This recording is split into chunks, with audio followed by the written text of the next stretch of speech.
Welcome to Motherhood. I'm Dr. Christina Hibbert, and I'm here to help you overcome, become, and flourish through this up and down ride that we call motherhood. I'm grateful for all of you for tuning in each week and for being here today to listen to our great episode that we're going to be talking about. We're going to be talking about a really important topic, which is childhood depression and suicide prevention. And for those of you who think, well, my children aren't depressed, or I don't know that I'd ever have a depressed child, or I don't know that this applies to me, I hope you'll stick around, because this is something we all need to learn about. We all need to work together on to help the children out there who are suffering and to prevent these terrible tragedies that can happen as an extreme result of depression and other mental illness in children. So stick around with me. And before we get into our topic, I want to again thank you for being here. And I'm so grateful for all of you who have joined us online on our Facebook group. It's been really fun getting to know you in our Growing Through Motherhood Facebook group. Now, if you haven't had a chance to join us yet, then you can go to Facebook and just search for Growing Through Motherhood, and you will find the link to that group, and you just ask to be added, and I'll of course add you. And then it's just a place you can come to talk about the shows that we do each week, to talk about motherhood, what it's like, and to get real with other moms who are going through it and growing through it like you are together as well. So I hope you'll join us there, as well as on all the other social media sites, Instagram, on Pinterest, on Twitter, wherever you are, we are. And I hope you'll join up with us there and get to know us better and help me to get to know you better too. Also, I hope you'll visit my website at drchristinahibbert.com, where I have plenty of resources on all the things we talk about each week. And for today, I definitely have some posts that could be very helpful on many of the topics we'll be talking about today. And I'm probably going to reference them throughout. But if you just want to go check it out, you can go to drchristinahibbert.com and look for those tools as well. Now, I'm going to start today a little bit differently. Today, I'm going to start with this Dr. Christie's Simple Solutions segment. And I want to do this because I want to sort of put it out there before we get into the topics of today, so we don't have to interrupt the fabulous discussion we'll be having later. So today I want to share with you for my Dr. Christie's Simple Solutions, my brand new webinar course, which is called Women's Emotions, Understanding and Caring for Your Brain, Hormones, and Mental Health to help you overcome, become, and flourish. Now, the reason why I'm sharing this today with today's topic is because in this course, we're going to be talking about a lot of the things that we'll touch on today as parents. How important it is to keep our own mental health well and strong, how we can help our children do that, and how we can help explain to our children how their brains are impacted by emotional and mental changes, by their life experiences, and in many cases, especially for girls and women, by their hormones as well. We're also going to talk about many of the topics that influence us as parents and that we need to teach our children, such as grief and loss and relationships, and how to help in parenting and motherhood, and how to, work through those things and choose to grow through them instead of going through them. And then the third module focuses all on creating a plan, what you can do to help your family, to overcome, to become, and to flourish in all these ways we've been talking about. So it's a very simple, easy to apply process. All you need to do is visit my website at drchristinahibbert.com. You can either find it on my homepage, which is a little image that says free webinar, and there's a free webinar to start off if you want to try it out first. You can also find more information about the 3-part course, which consists of 45 minutes of a webinar for each part, followed by a Q&A that's a live Q&A. And you get to ask all your questions and get the answers that you need for the things that you're wondering about as well. And then those 3 parts together create the course. And so if you just visit my website on the homepage, you can find it there. Or you can also type in drchristinahibbert.com/products/webinars and find it there. And I hope that you will consider joining us for this fabulous course that is starting very, very soon, and tell others about it as well. I know that I've heard from some women who took the first free webinar that I did and have invited their daughters and their granddaughters to participate with them and have been learning and growing together and taking care of themselves as a result much better. So I hope you'll do that too, because a lot of the things we'll talk about today and we talk about each week, we're going to address a little bit more in detail in that course that's starting soon. All right, so let me introduce the topic today. And as I said, It's a deep topic. It's an important topic. It's a topic I hope everybody will stick around and listen to our the guests that we're going to be talking with and all of the information that we have, because it's really a topic that, whether you believe it or not, is going to touch your life in some way or another. Because the statistics are very strong for children who suffer from mental illness. And we often think that mental illness is only for adults, or we think, well, my child doesn't have that, or we don't really understand it, so we don't see it sometimes, and that's where we might go wrong.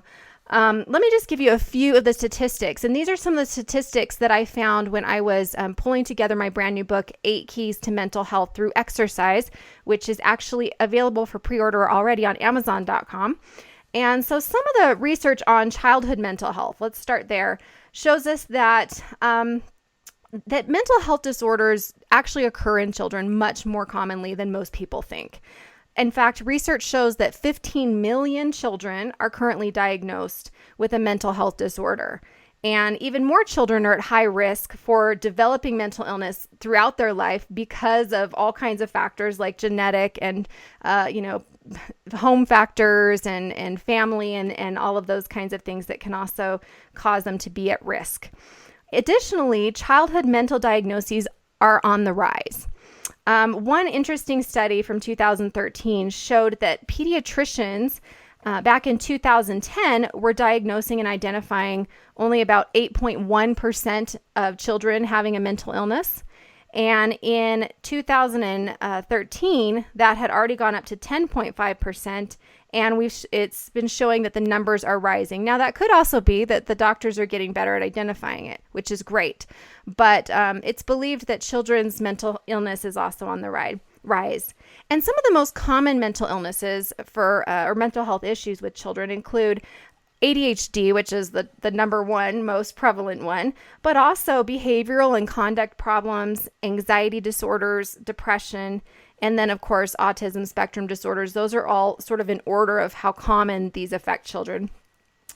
And then as we move on to adolescence, though, it is very apparent through the research that the risk for depression, especially and for mental illness, rises greatly in adolescence. And of course, that's when we have that introduction of the hormones that can really put you at higher risk when coupled with life experiences that may be difficult, and also with genetics that can be going on.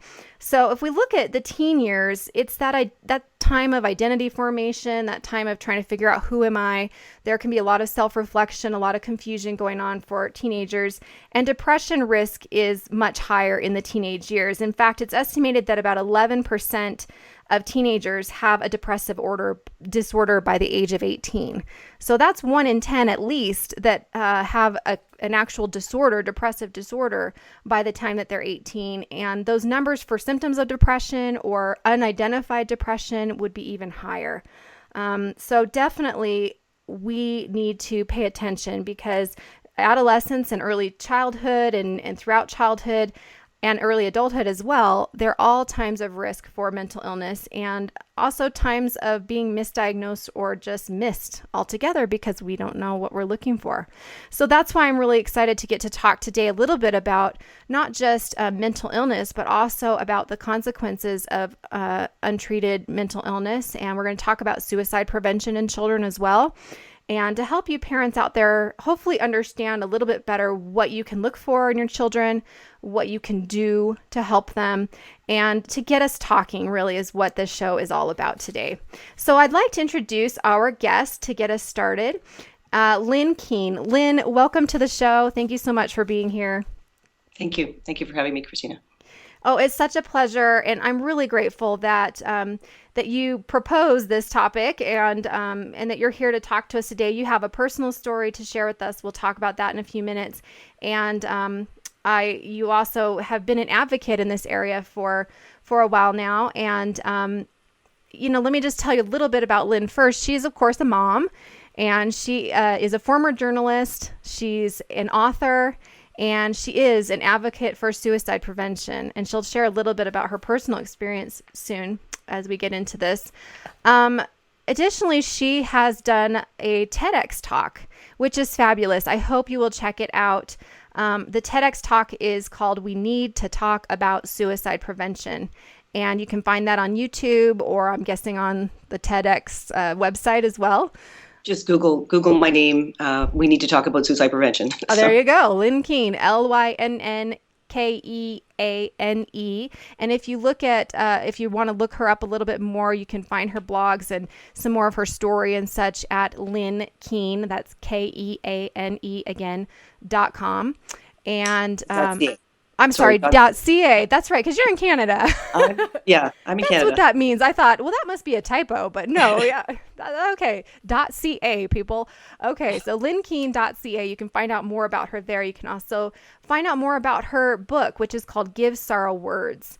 And you can check that out as well on her website, through her website, and also just type it in, and I'm sure find it anywhere online as well. Yeah, it's on Amazon. On Amazon. Absolutely. Okay, great. So Lynn, okay, welcome again. And let's just go ahead and start with a little bit of your personal background and a little bit of your story, because to me, it kind of sets the stage for how you even got into doing this work. And I think it's just a powerful way for us to begin to help our listeners really get sucked in and understand why this is such an important topic. Well, again, thank you for having me. I think, I was like every other mom, just loving my kids, living for my kids. Really, we had a kind of charmed life in the sense of our relationships. 3 children, older boy Daniel, Amy, and Emily. Just really ticking along, and embracing all the things we could as they were getting older and growing away. Mm-hmm. And in 2007, we started to notice some behavioral challenges with Daniel. Mm-hmm. And again, at this point, we had no education or understanding of what depression looked like. Mm-hmm. Part of it can almost look like our kids are kind of growing up and growing away from us. So we really, we were more mindful of the fact that he was, he'd go underground for periods of time where, he'd want to be with us, and then there'd be times he wouldn't want to be with us, similar with his friends. Again, we couldn't attach that to anything other than he's growing up. Because he was about how old at this time of his life? Yeah, 2007, he would have been 21. Okay, yeah. Mm-hmm. So he's off at school. Right. Mm-hmm. But many times when he'd come back from school, he was a great chef. He'd come home, he'd call me and say, "Mom, let's go get some stuff. We're going to make a big meal." Mm-hmm. That was kind of his way, because mm-hmm. As a little boy, and as an adult, he suffered from anaphylaxis, which is life-threatening food allergies, and asthma. So food became one of those things for him to really figure out, mm-hmm. and he certainly did, because he learned to watch the Food Network and created these great meals. So. So to that aside, we would see sort of one side of Daniel. When he would, however, go back to school, from sort of friends report, he wasn't himself always. So let me ask you this. Let me just ask you this. So sure.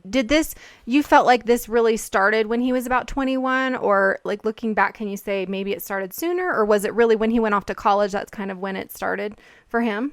That transitional age, Christina, really was probably the biggest part of the puzzle in terms of the transitional year. Yeah. And I look at it for a variety of reasons, but I actually, when we talk about being moms, I go back and I have a tremendous amount of cards that I've given to the kids over the years, and just happened to go over a few of them the other day. And in 2004, 2006, I was still writing very sort of supportive letters to him, like, "You're going off to school, you're going to be fine, but always, you can count on us," kind of thing. So I think the seeds were sown as he was probably 13 or 14, in the sense of his chronic health conditions. Right. Because as a little kid, it's one thing. But as you grow older and you realize that you really are different from other kids, and there's always that issue that you could die from eating the wrong food. Yeah. And I think he sort of lived with that hovering kind of it was kind of in the shadows. But as he got older, I think that sort of became more of an important part. And I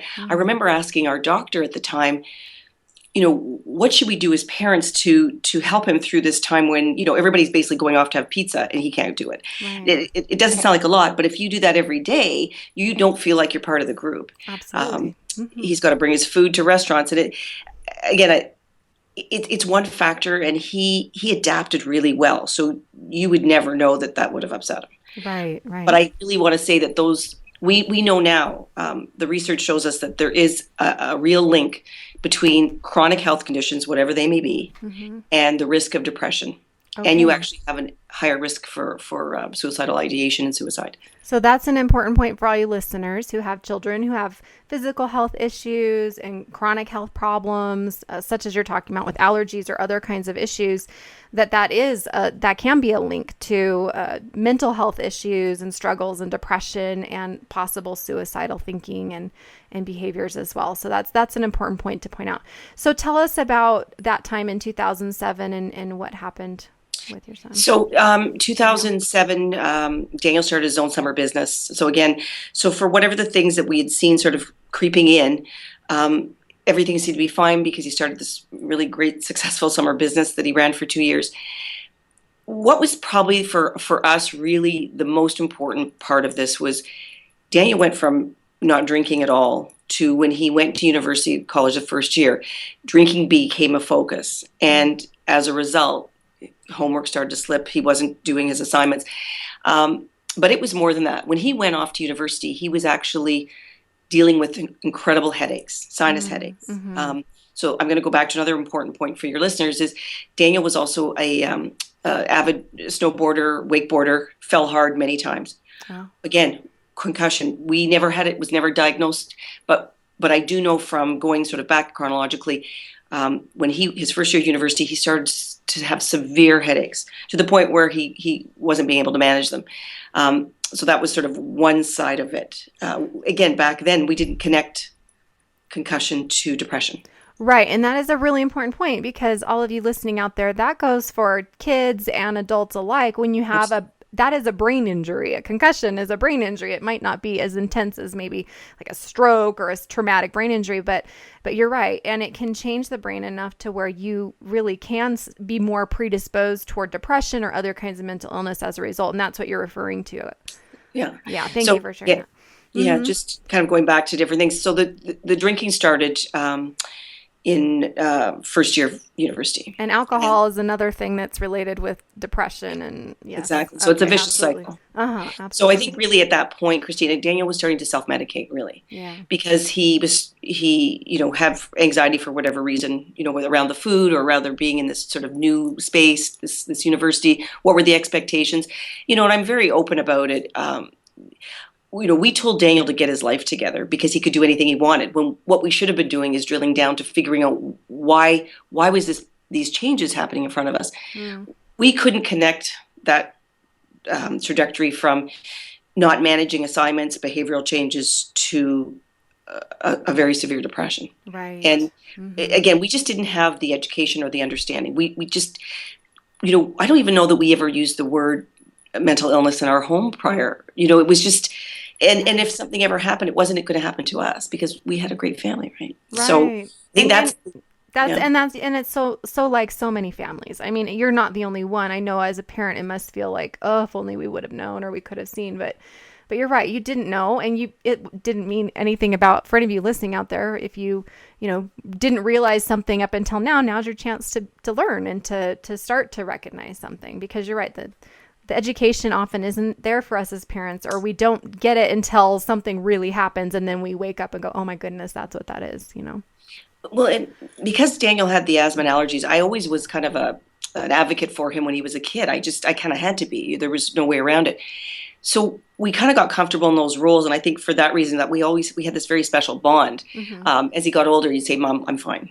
I can look after myself. But I was always sort of had that extra awareness around Daniel just because of, the things that he had dealt with before. Mm-hmm. But as he grew up, again, he seemed to manage everything almost too well. Mm-hmm. And then so this fall of 2008, we were hanging out at the cottage, just putting away summer, all the furniture, and he was doing some painting. And then we had some dinner together, and we just chatted about life and what was coming up. And when you look at somebody who's struggling, it's not always it's not going to be always clear to you, because by sitting down in some of the conversations we had, he was looking forward. Mm-hmm. He wasn't looking at what a terrible life. So it's such those moments of whether it's ideation or thoughts of suicide, whatever that looks like, particularly someone that is young and is sort of going through this transitional period. They may think something and then it's gone, but but trying to help them, you may only have a period of minutes and hours, because when they get to that real period of suicidal ideation, the intervening the time to intervene is very limited, because it's and then it can go. But the point is, for us, we didn't have any understanding, because we weren't living with him, to how he was struggling when he would go home. So I think in hindsight, I'm sorry. At this time, you spent this time with him in the fall, and things were fine. And things seemed fine. And then how long was it until? So April of 2009, Daniel was getting ready to go into his third year of his summer business. He left some receipts up at this cottage I spoke of, and he was trying to get it all together to start this business for the next summer, and he had to go up there on his own to pick up these receipts. He was coming back for dinner, and then within the next few days, he was going to go up for the rest of the summer. He never made it home. So, notwithstanding that afternoon, him and I were on the phones probably 3 or 4 times. We spoke about dinner, very benign things. We spoke about what he was doing, that his sister Amy was coming back from university, and that we'd all be together very shortly. And that's kind of what we all lived for, in a sense, that I always felt blessed that my kids really wanted to hang out with us. So you can't, again, it was as if a bomb dropped that day, because in the morning he goes up north. By 5 o'clock, 6 o'clock, we just start to lose contact. And what we did receive was, I'm on my way home. And then the text became very sort of unlike him. So there was a period of time where possibly we could have intervened. But again, we had no understanding of that our son was in the fight of his life. Right. And for everything that he had to endure as a young boy with his asthma and allergies, and then the whole issue around food as he got older, everyone loved him. And I think that was such the shock, and why I ended up speaking out so quickly was, if you would know Daniel, that would be the last thing you think of. And that's really Daniel's words were sort of left with me, is this is what you have to share, Mom, because you would never think that. And I think, unfortunately, so many families that I have met, since losing Daniel, similar, MOs, like they're the life of the party, they're athletic, they're academic, for whatever reason, certain things come together for that particular person. Right. And, of course, had I known more, but I think the reality is we didn't get that chance. Right. So his story hopefully resonates with others. So now you took this experience. So Daniel took his life, and obviously what's that? He took his life on April 28th, 2009. Okay. So he was 23. He was 23 years old. And you like you said, it kind of threw you into this work that you're doing now as an advocate, speaking out against suicide prevention and using his story to help other parents, right? And I know that one thing that you talk about in your TED Talk, and also I think that's probably one of the key things that you like to focus on when you're speaking to groups, is the importance of talking about mental illness in general. I'm with you on that. I think that one of the biggest problems is that people don't talk about how they're feeling. And, Daniel didn't talk to you and didn't open up and say, hey, Mom, I'm really depressed, and this is what people don't do that. And I'm with you. I think that when we stop talking about it, that's when the really bad things start to happen. Yeah. Right? Yeah. And I think, I think of him, one of the hardest things as a parent is to think about him ruminating on all the things that were going wrong in his life. Because at that point, he was unable to understand what was happening to his mind. I think when you're in that very dark place, I think it's really difficult. You can't see tomorrow. Right. Absolutely. And for a period of a few moments, hours, possibly a few hours, he went to that place, and there was almost probably a sense of a relief, because he was going to be out of this pain. Absolutely. And it wasn't a choice to take his life. It was, he couldn't endure the pain. Right. And I think that's the one of the things that I like to share with parents is, we can't talk about mental illness unless we're educated. Because how do we have the tools to, even start to navigate for our kids or on behalf of them if we don't have a sense? And that's clearly what we as parents did not have. So absolutely. And also understand your child's experiences. Do they have chronic health conditions? Have they had other issues or experiences in their life that could put them on a path to depression or anxiety or panic attacks or hurting themselves? Yeah. Those are the things as parents, because we have this intimate relationship, we need to understand that, and as close as I was in life to my son, I didn't know that. And that's just how it is as parents. We learn as we go through things, right? And that's what this show is really all about. It's about growing through life because, we have to go through it anyway. But what you've done is taken your experience and then grown yourself, and then you're out there trying to teach others. Let's kind of transition into that to talk a little bit about how we can understand our children's emotional issues and pain, and how can we look for those kinds of signs. I've shared many times on the show that I've been through, suicide of my dear friend, and also my sister who took her life when she was drinking, and I'm raising her children now as a result. And so, and I know that I've always taken mental illness in my children very seriously because I'm a psychologist and I work with other people, so I know a lot about it. And I know that I suffer from depression. I know that it runs in my family. I know that my sister suffered from depression. I know that, that all my kids probably have that genetic history going too. But even I find it challenging to really know when it's your own kids. It is hard to identify, even when you know what to look for. I think it can be tough. And that's why, to me, I'm so glad we're talking about this show, because I think we need to educate ourselves as much as possible. And then we need to help one another see what's going on. And we need to reach out for help when we're not sure. To make sure that we prevent these kinds of things from happening with our children, because this is very real. As you know, like you said, I think the point that really stuck out for me, Lynn, is when you said, we never talked about mental illness. I mean, we didn't really deal with it before because, we had a happy life and we didn't think it would happen to us. And you never think it's going to happen to you. I never thought that my friend would drop her children at my house and she went and jumped off the Grand Canyon. I mean, literally left her kids at my house and went and jumped off the Grand Canyon. I mean, you don't think that a mom would do that. You don't think that a child will do that. And that's one of the big issues is I think a lot of parents think, well, children aren't going to think about suicide and they aren't going to, they're not going to do anything. But the facts are that, yes, suicide does happen even in young children. It's not even just the older children, but it can happen with younger children. And it is, even if they don't actually attempt, we still want to understand what they're going through and be there for them so they don't have to suffer from depression, even if it doesn't get to the place of suicide or suicidal thoughts or anything like that.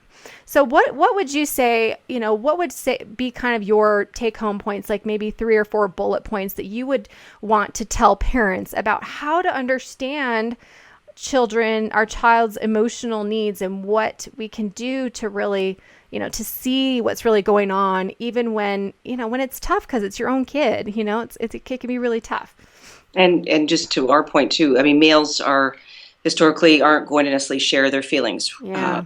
That's males take their life at a higher rate than females. We know that. I would say, from our experience, I would look at some of the things in your child's life, genetics, as you spoke of, experiences, health conditions, but also those are if you want to sort of look at symptoms, really, that's probably a take home for other people is, has the behavior changed? Like if you're questioning it, it's probably changed. And then also sort of physically, if you see excessive weight gain or excessive weight loss, I remember seeing Daniel, his belt was cinched so tight around his waist, and when he came home one time, and I said, "You've lost some weight," and he said, "Oh, Mom, I haven't." Again, that was a really important point. His sleeping was terrible. He did come home. He would leave his little TV in the room on all night, and I'd question him. I'd say, "Well, how do you get to sleep with this light on?" He said, "Well, I kind of need it to go to sleep." The point is, he's not getting real sleep. Right. So the idea of not sleep alone sets you up for a host of physical and emotional problems. But he had it all. Like he had the gamut, right? So So let's talk a little bit about the gamut. So for those who maybe don't understand what symptoms of depression might look like in, even, I think a lot of us sometimes don't even identify depression in ourselves or in, other adults around us, let alone in our children or in, in our young adult children. But you mentioned a couple that are really important. So changes in sleep is hugely important. And it really is kind of like that change is an important word. It's kind of like this isn't their norm. This is something different, right? And extreme sleep deprivation, like you said, is terrible for mental illness. So if you're suffering from any kind of mental health problem and not sleeping, that's a big sign right there. Changes in appetite, as you said, and weight and that kind of thing as well. And, just I think that's the important point, is to look for any kind of change in their behavior that seems like what's going on here. And I think as parents, don't you agree that we kind of get like you said, you kind of noticed that he had lost weight. You get that feeling, you kind of get that sense, that sixth sense that we have as parents, especially as mothers, that, something's up with that. What's up with that? And I think we need to tune into that as well. I couldn't agree more, Christina. I think there were so many little red flags, but they were little. Yeah. They weren't screaming, your son's severely depressed. Yeah. Again, that's the education. We had no understanding of what, after Daniel took his life, I remember my husband came up to me one morning, and we were sort of just walking in a fog, and he said, his line was, "You would have gone in front of a bus for Daniel. Why didn't he come to you?" Yeah. But that's the very reason, because he was feeling so bereft and so that he'd actually become a burden. Yeah. And he at the end, he had felt that he was such a burden, he couldn't share that with us. Right. So it's, one of the other things I think when you were talking about symptoms is, and it just slipped my mind and it'll come back, but one of the things that sort of was the last marker that I would say now is that loss of interest in things. That's a big things that were what the norm were. And that was about the last thing that I would have noticed. But again, looking back, I could see, okay, yeah, and then self-medicating behavior. Yeah. That became, I hold his note, his last written words to us very, very privately. And I did share a little bit in the book, but his last written words were really a roadmap for me to understand his pain, which was incredibly awful for us to understand, but it gave me an understanding. And that the self-medicating behavior became something he did to survive. Mm-hmm. So in other words, the drinking was allowing him to not have to live in this pain. But when that would end, then, you're right back to that place again. So he was very clear in his note that when that stopped working. So, those kinds of things, like whether it's cannabis, marijuana, or drinking, whatever that self-medicating behavior is, huge flag. Yeah, huge flag. And that can even be, like tuning out in video games or, social media online. I mean, really, it can look very different depending on your child and how old they are and all of that sort of thing.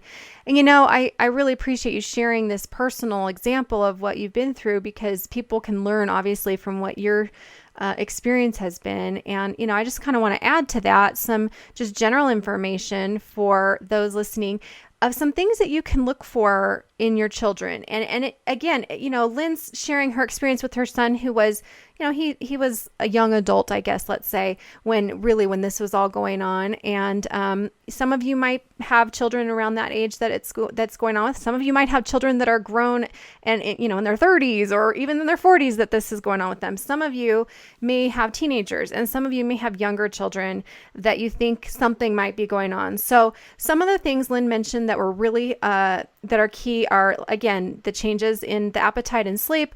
The thing that you just said about losing interest in things you used to find enjoyable. That is a big sign of depression, as you mentioned, as well as feelings of hopelessness or helplessness or worthlessness.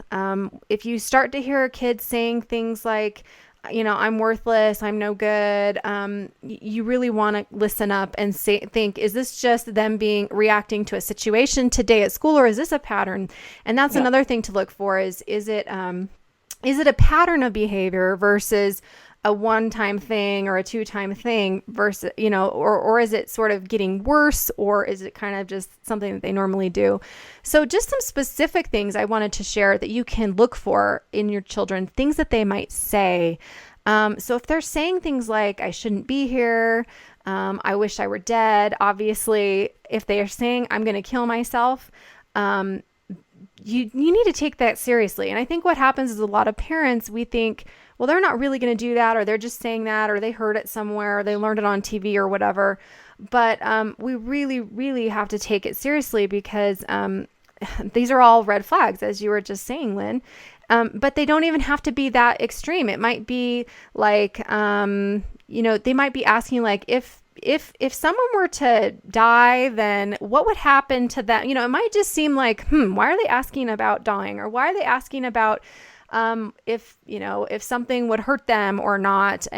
Or why are they, talking about, like, no one would even miss me if I weren't here, or something like that.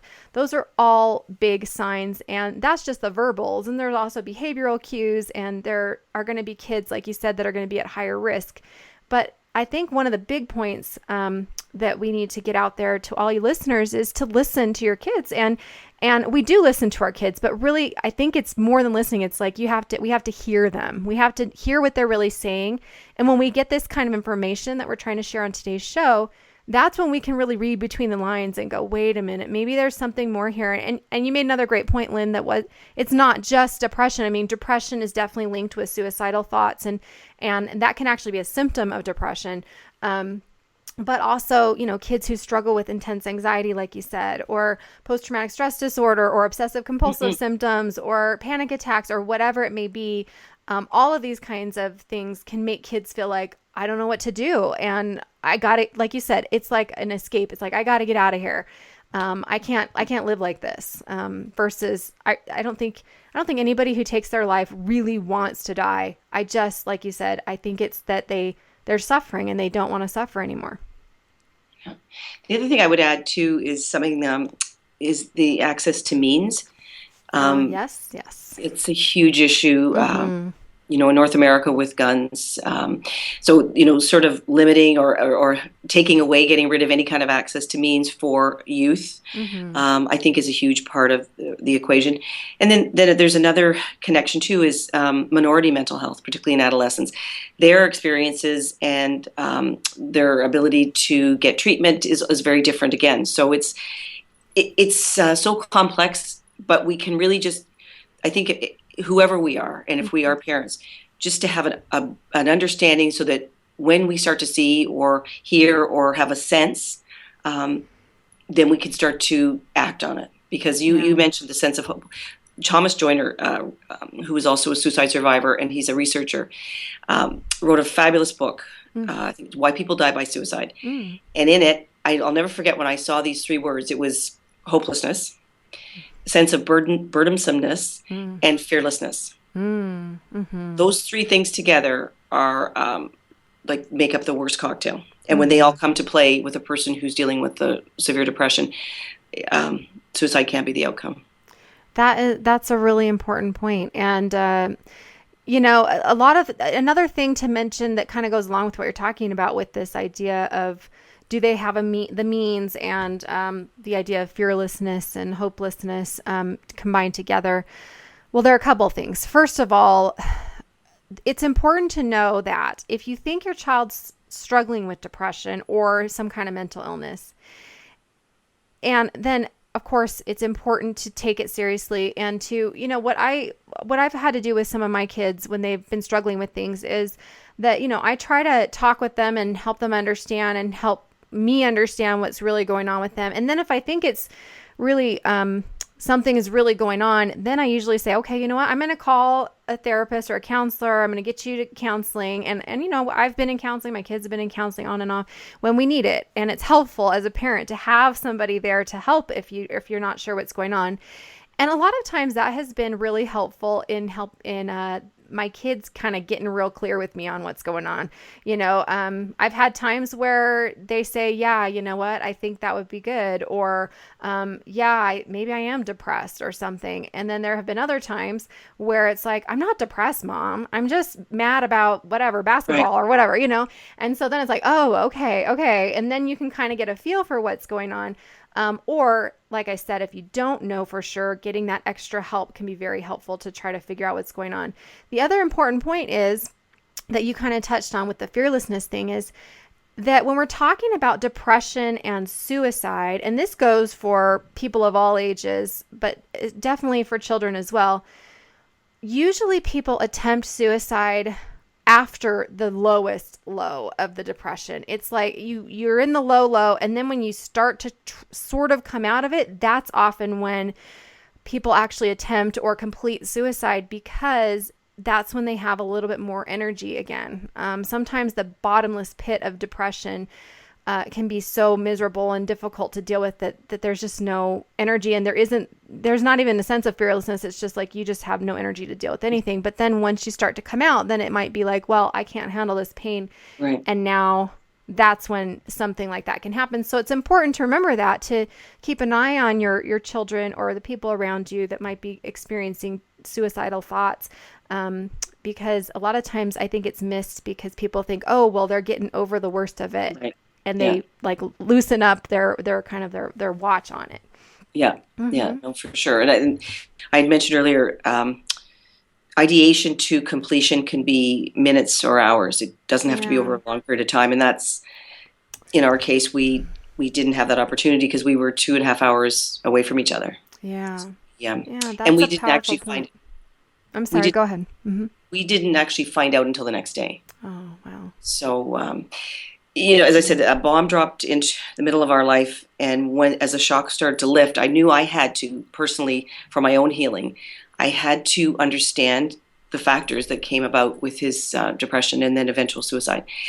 That, to me, was the beginning of healing, and I don't think I felt that way in those days, but I think if I could call it by what it is, and then I could start to understand it, then I could sort of move to another place. Yeah. And then it was just sort of, just more time and more reflection and more remembrance that brought me to doing things like the TEDx talk. And I mean, that day was November 14th last year, and there was 250 young people in this auditorium, and you could hear a pin drop. And it was just, I felt kind of comforted because I felt like they were all on my side, because they were there. They're there because they want to listen to all these different kinds of speakers. But when we started talking and I showed a picture of Daniel, a girl just made a comment, oh, he's so good looking. And I said, yeah, he was. And he then really was. I saw a picture too. It was beautiful, beautiful boy. Yeah. So, yeah. I think it's powerful. Mm-hmm. We either, and I know several people who have lost their kids in all different ways, specifically suicide. We don't all share the same way, and it's not necessary. But if when we do listen to other people's lived experiences, it really helps us to be able to focus on our own issues, our own lives, and say, how did that happen to you guys? And we need to understand. And I think the shock was so gripping that's really what made me speak out, because I just couldn't believe it. Yes. And that's a really important point for all of our listeners, that that this wasn't something that you were, thinking could have happened. You didn't know that you were dealing with depression. It's not like it was something that you were suffering from and your parents suffered from, and it was like this big thing in your life. And so to be caught so off guard like that is a lesson for all of us that we do need to take this seriously. Now, when you speak to audiences about suicide prevention, I'd like to kind of share some specific takeaways that our listeners can use. We've talked a little bit about identifying depression and identifying mental illness. Maybe we could talk for a moment about stigma and how that plays a role, and then maybe share a couple of other points. The two of us could share a couple of other points on how to prevent suicide if you believe your child has that suicidal ideation or is depressed enough that, you're afraid that might happen. What can we do as parents? So first, let's talk about stigma. Stigma. We talk about that quite a bit on this show as well whenever we talk about mental illness, because I am with you. I am just, I believe stigma. I believe stigma ends up killing people, really. I think that a lot of this is because of stigma. What are your thoughts on understanding the stigma of mental illness and how we can overcome it? Broadcaster here, he's a sports broadcaster. Michael Landsberg suffers from depression. He's very open. He's the guy, and he has this campaign, Sick Not Weak. And Yeah. the beauty of it is he's a male, and he's speaking about his own, day-to-day struggles with his depression. And I think we have to see real people who, whether they're celebrity or sports people or just our neighbors, saying, I feel awful. I don't know why. I'm trying to work through it, but I don't feel right. Mm-hmm. And that is not a weakness. The thing I try to get across to people when I speak is you are not your disease. Yeah. And even if you have a diagnosable mood disorder or mental illness, part of that spectrum, it doesn't mean that's who you are. That is just, it's your diabetes, it's heart, it's cancer, it's something that has to be treated. And I think there's a gap between sort of understanding to actually the treatment side, which is a whole other story. But I think the stigma that is associated, and I think it goes so far back to the Dark Ages, where the people not that long ago, actually, I would say the turn of the century, the word committed was used because they committed a crime. Mm-hmm. And so I really struggle with even literacy around mental illness and suicide because, again, it's not necessarily a choice, at least from my experience. So going back to stigma, I think the more we can do to be really open about things, but open about whatever that mental illness or whatever we're going to call it, but then how do we then go to the next place, which is treatment, or navigate the system so I think these are the kinds of things that really governments, communities, things like what you're doing with your program, sharing this awareness to people so that they know, or they've got sites like the American Foundation for Suicide Prevention has a fabulous site of whether you're grieving, whether you're suicidal, whether you need certain numbers in your region, if you're dealing with a young person who is showing certain issues. So there are things to reach out to, but doctors have to also not be so stigmatized. Like the suicide research conference that I was just at, a lot of the clinicians still aren't real comfortable treating it, and so, I mean, the ones that were there, obviously they're there because they want to learn, but I was told Daniel has to want the help. Yeah. How do you tell a person who's 22, you need to go and make the call because you have to want the help? Right. He wasn't in a position to know what he needed. Right. His mind was not the Daniel that we knew. Right. So and you're making a really important point here. Well, several important points. I want to make sure that we get them all. For one, as you're saying, like you're saying, there's a stigma from the providers as well as from the public. And I love that idea that you mentioned of the Sick Not Weak. And who was that again that said that? Michael Landsberg. Okay, that's great, because I think that's really what it is. I think it's that mental illness feels like a weakness, and so we feel embarrassed to talk about it. And I've been very vocal that I've struggled with depression, and I started a campaign on my website last year called I Am the Face of Depression, and shared, many different stories of people sharing their face and their name and their story. Right. Because I'm with you. I think we need to talk about it. That's part of the problem with stigma, is that we don't talk about it. And that's even just for us ourselves as mothers or parents. But I think there's an added stigma too when it's your child. You don't want someone to think badly of your child, that they might have depression, or that they're thinking of suicide, or that they, are doing X, Y, or Z. I think there's that protective part of us as parents that doesn't want to let that get out, because we don't want it to be harmful to children. And let's face it, there is a real stigma out in the world with a lot of people who just don't understand mental illness. And either they just don't know what to say, or they say the totally wrong thing, or they completely misunderstand, or they do think it's a weakness, or they just ignore it. And that's not just the public, but also the providers who don't really know what to do. Because I speak out on this a lot as a clinician, I have to talk to a lot of people about, well, you have to ask real questions. Just If you're a questions, yeah. psychologist or a doctor and someone's coming to you with depression, you need to ask them, do you ever think of, hurting yourself? Do you ever think of killing yourself? I mean, you have to use those words to make sure that you're clear on what they're really thinking. And I think that a lot of clinicians still dance around the issue. And I think with children, a lot might just kind of, again, buy into that whole idea that, well, children don't really do that, but they do. And so you're making a couple of great points there that we need to overcome the stigma, not just ourselves in ourselves, but ourselves as Right. parents, and being able to say, it's okay if my child struggles. We all have our struggles. But like you say, I have a friend whose son has got childhood diabetes, and my husband has diabetes. And it's so easy for people to ask how he's doing, or it was Right, so easy right. for everybody to rally around this poor little 6-year-old who got type 1 diabetes. But when Right. someone's struggling from depression, it's just like, oh, okay, Yeah. they don't know what to say, and they just ignore, and nobody helps. No, and that's it's like, you're kind of left to go off and sort of try to manage it on your own. And the reality is you can't. Yeah. Whether you're an Oh, adult that's or good. you're adolescent, you really need comprehensive care. And I think I say education, compassion, and understanding, but to me that the big thing was the compassion, because Mm. even as parents who just love the heck out of him, um, we said, what's wrong? Like, why can't you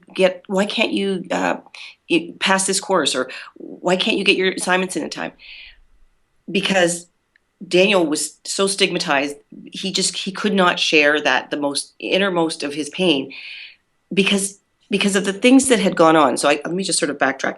When someone is suffering with depression or dealing with a mood disorder, so many other things in their life can be going wrong. Mm-hmm. So it's the actual diagnosis is one thing, but they may not be paying their bills on time. They may be just a variety. Their relationships are suffering. There's a variety of things. So all those things are not going right start to beat a person down. Yeah. So by the time you get to a point where Daniel was, it's like you're a shell of who you are in your own mind. Mm-hmm. So it's really important that we, our loved ones, our family, friends, we have to, if we're educated, then we can offer that compassion, because we're not picking them apart because of their behavior. We're trying to understand and just be a little gentler with them, knowing that we have an issue we've got to address. But I really think, at least in these times, until we get further down the road, we really have to educate and try to be compassionate. So you said education, compassion, Understanding. understanding, and compassion.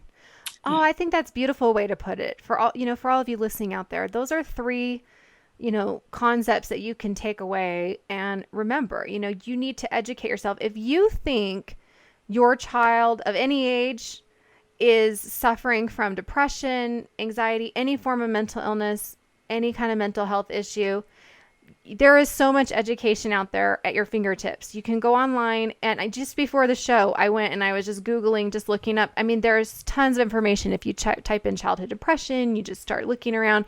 There's fabulous websites like what was the one you just named? With the suicide prevention website. Yeah, American Foundation for Suicide Prevention. So American Foundation for Suicide Prevention, you can go look there. You can, there's all this information that we have that we can educate ourselves. So you can take what you take from today. And to me, one of the most important points that you can take from today are these three things: to go and educate yourself more if you didn't get enough today. Number two, to try to seek to understand. And as mothers, isn't that our main job? And we know that's what we're trying to do all the time. We want to understand our kids, and it's not always easy. We're trying. And it really can be tough when there's a mental illness or mental health issues involved. And again, I say it too. I know a lot about this, and it's easy for me to see my friend's child and say, you know what, I think they might be depressed. When it's my own child, then it's sort of like, what's going on here? It's tough. It's tough. It's not easy. But understanding comes as we educate ourselves and as we keep on trying to not just talk with our kids, but to listen and to really hear and to look at them and really see what's going on. And again, I want to just kind of emphasize, that maternal instinct that we have, where you kind of have that feeling that something's not right. you got to trust that. You got to trust yourself too as a parent in understanding. And then you proceed to have compassion with your child and with yourself, and to try to help them understand what's going on. Because a lot of times, I mean, usually they don't understand really what's going on. They really don't probably have the education and understanding and compassion for themselves that they need. So we can be there for them in that way. Now, you also, Lynn, in our last little bit here, you also share some specific ways that we can, a strategy for suicide prevention. There are 3 things that you shared on your TED Talk video. I wanted to kind of get those out there and maybe wrap up with those. So let's start with get it. What does get it mean?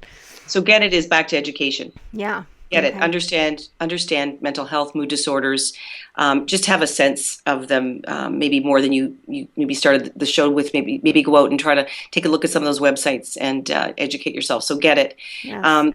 Manage it. So variety of ways. Speak out to. I think I said share it. It was next. Share it is. What I had was manage it is next, but you can say it however you like.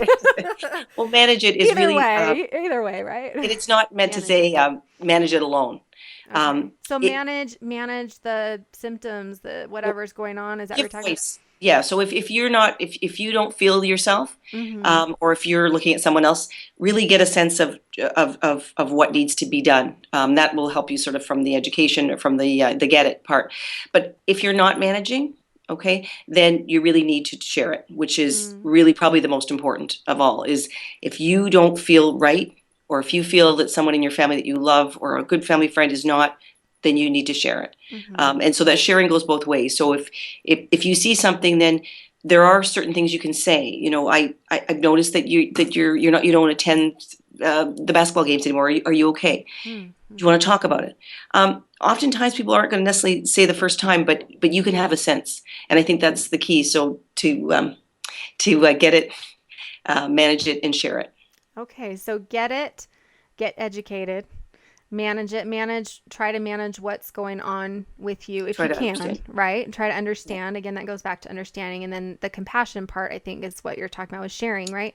Talk about it. Talk about it. That's not. I mean, it is treatable. It is treatable. I know, and